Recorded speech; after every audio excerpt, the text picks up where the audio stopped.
Welcome to the Natural Health Podcast. We bring awareness to sustainable health in the business hustle space.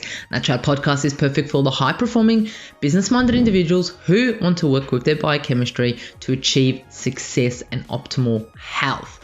It's Wednesday, which means it's time for What Would I Do? In today's episode of Natural Health Podcast, we discuss this week's questions. All questions are kept confidential and I answer them as if it was me. The information provided is not to be taken as advice and is solely for information purposes only. I'm not here to cure, treat, or provide medical advice. I'm here to educate and inform you so you're able to take steps towards optimal health. Please discuss any medical issues or healthcare changes, lifestyle changes with your healthcare professional. Let's get into today's question because that is why you're here. Today's question is, every single day around 3 p.m. I hit a major crash. I can't focus, I crave something sweet, go blank, which puts a huge strain on my business. What can I do to prevent these afternoon crashes?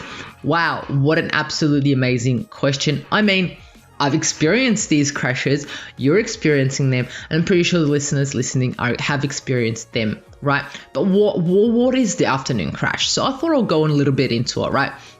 The afternoon crash or slump is a term to describe the sleepy and sluggish feeling that comes in the afternoon. It's usually between 1 to 3 p.m. and you yourself have said 3 p.m., right? And there's a different reasons why different individuals may experience these afternoon slumps. It may be different for all individuals, right? To explore this phenomenon of the afternoon slump, there was actually a survey of 1,000 people and their work productivity experience with afternoon fatigue, and they found out that the ideal window of productivity was between 8 a.m. and 2 p.m. So 3 p.m. is not in there, like you said, you get that slump, right? They concluded that 81% of employees experienced the afternoon crash. Right, 81% of employees experience. That is a lot of individuals. So it's only 19% that don't, right? Employees report experiencing the afternoon crash an average of 3.2 days per week, more than half of the work week. So literally you experience a crash Monday, Wednesday, Friday, and you don't Tuesday, Thursday, right? Crazy. So 1 in 4 employees also admitted they have fallen asleep at work. The most effective ways to combat the crash, so what they use is caffeine, 49%, taking a break, 35%, and stretching, 29%. This is how individuals combat the afternoon crash, right? 71% of employees tried to schedule their work day around the most productive hours, highlighting the understanding of the best operating hours, right? So usually people don't really put a meeting at 3 p.m. or 2 p.m., right? They usually put a meeting in the morning or so forth. And you know those meetings that you may have at 3 p.m., it is not a beneficial one. It is literally people yawning, having that slump, unless they just had their caffeine, unless they just went for their walk and so forth, right? But what is the connection? What is the connection? Well, there are many main reasons why you may be getting the afternoon slump, right? So essentially, circadian rhythm, here I go again. I love this word and I love the circadian rhythm where we're awake in the morning and asleep at night. And that's how our body works with our hormones, with our neurotransmitters, with everything that's happening around us, right? So a natural response in a circadian rhythm, which usually is we're most sleepiest between 2 and 4 p.m. AM, and this rhythm has a little dump at about 3 p.m., right? And this is where this is the dump, right? Up, high, and then low. It's getting us prepared for sleep. But this dump may be sudden, right? For some individuals, right? Essentially, depending on what you have eaten, what you have done during the day. Another thing also can be your metabolic disorders such as diabetes, prediabetes, insulin resistance, reactive hypoglycemia, even polycystic ovarian syndrome. So essentially what that's saying is you may be getting a crash due to insulin, due to your sugar levels, right? Because they may be crashing at 3 p.m. because you may have eaten about midday or something along those lines, and then your sugar levels are crushing at that time, and that means you're feeling so fatigued, you have brain fog and so forth, right? The other one may be you're getting too little sleep on a regular basis. So you're actually not even sleeping well, right? You have another one, fourth one, poor eating habits such as consuming too many refined carbohydrates that may be assisting with that afternoon slump, that may be assisting with that glucose and insulin resistance, right? Another one which is interesting, which a lot of you may not link with, is dehydration. Yes, dehydration can cause you fatigue. Dehydration can cause you to feel slumpy at 3 p.m, right? The other one, number 6, may be high levels of stress. And I mean, if you are at work, a lot of individuals do have stressful jobs, and usually about 3 p.m, we have dealt with all the stresses in the morning and we make up for it in the afternoon, right?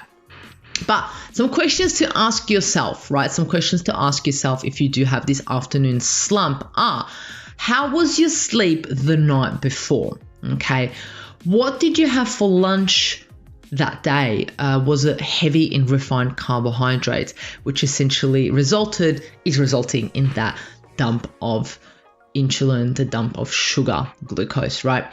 Are you drinking enough water? How much water are you drinking during the day? And if you tell me I'm drinking one coffee, I'm drinking 1 glass of water and a bit of, English breakfast teas, that's not included as water, the coffee or the English breakfast teas. I'm talking about water alone, right? Water alone. How dehydrated are you during your day? And if you say, I'm too busy to drink water, well then I guess you're going to look forward to that 3 p.m. slump because it's coming. Do you have insulin resistance, or are you pre-diabetic, have any glucose issues? This is something to be aware of, right? Do you have PCOS, polycystic ovarian syndrome? Are you absolutely stressed? Are you exhausted? Are you absolutely fatigued? Did you always have that 3 p.m. slump, or is this a new thing? When did it start? Or when did it start? When did it stop? What is the pattern of it, right? You may only have this every quarter when the financials are coming out. You may have this every month at the end of the month when you're looking at, performance and so forth, right? The other question to ask is, do you drink coffee? Do you drink alcohol? Because this may be affecting it, right? Essentially, you want to understand if anything is affecting your circadian rhythm, if you think anything is affecting your glucose, if anything is affecting your cortisol and so forth, because this essentially is going to affect your afternoon slump, right? Well, what would I do if I got that 3 p.m. slump? Well, the number one thing is I would ensure my sleep is on point. My sleep the night before, my sleep the next day, I would ensure that it is on point, that I go to sleep before midnight, that I stay asleep a minimum of 7.5 hours, and that I wake up refreshed. Because if I don't have this fundamentals on point, I'm going to get that afternoon slump. I know it's coming, right? The other thing that I would make sure is that I'm hydrated. Water. I would make sure that I have so much water. Well, not too much, but I would make sure that I have that water to stay hydrated, right? I would go for a walk around that time that I usually get sluggish. So for you, if I get sluggish about 3 p.m, I would make sure I'll go for that walk, get some movement in, get some natural light in, and get that happening. Allow my body to see that natural light and understand that it is still daylight, and ensure that my circadian rhythm is on point. I would ensure that I reduce or manage my stress as much as possible. Go for a massage. Maybe book in a massage about that 3 p.m. mark instead of having a lunch break, or having a lunch break, maybe having an earlier lunch break about 11 a.m. or 12, and then taking another break about 3 and maybe finishing work a little bit later if that's something that you can do, because that's the best time to get a massage, about 3 p.m, right? Ensure breakfast and lunch is optimal meal with protein, fats, good carbohydrates, micronutrients filled with the minerals that your body needs. I would ensure that I have healthy snacks that are well balanced, filled with the good protein and the good fat and the good carbohydrates, right? If need be, at that slump, I would meditate. I would do some deep breathing exercises. But if I don't want to do that, I would ensure that I'm social around that time, so then I overcome that slump, and I'm ensure that it releases my other neurotransmitters and it increases my neurotransmitters, making me happier around that time when I'm surrounded with other people, right?